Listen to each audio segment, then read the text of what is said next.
Jadi kalau kitanya itu memiliki solusi yang mudah, yang penting kuncinya adalah konsisten. Mhm. Yang tidak boleh kita lakukan adalah merubah peraturan sesuka hati. That's the worst thing. Hari ini saya lagi bete daripada anak saya nggak makan, ya udahlah nonton aja.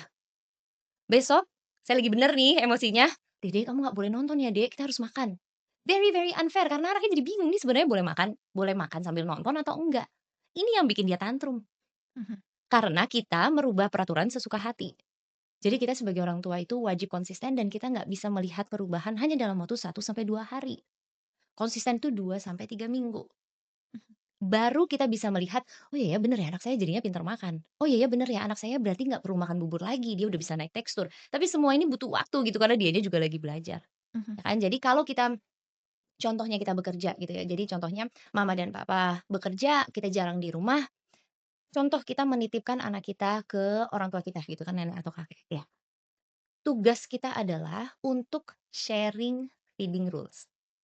Sharing sharing itu maksudnya, jangan sampai kita itu memberikan instruksi kepada orang tua kita, karena itu yang paling nggak enak gitu ya. Jadi diomongin aja, kita ngasih tahu baik-baik, "Mah, Pa, tolong bantuin aku ya, pengen mulai feeding rules dari awal."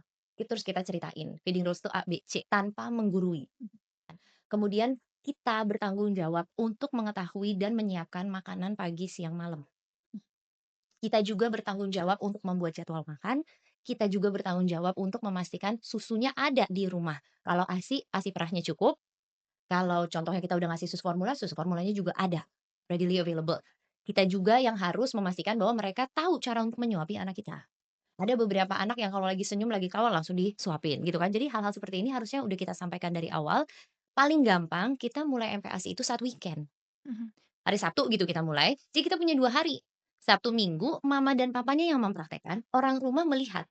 Jadi jangan sampai kita cuman teori teori teori, tapi prakteknya nggak kita lakukan gitu. Mhm. Jadi kita nggak tahu sesusah apa, atau segampang apa untuk memberikan makan kepada anak ini. Jadi kalau kita bisa mulainya itu hari Sabtu dan Minggu, kita udah tahu trik dan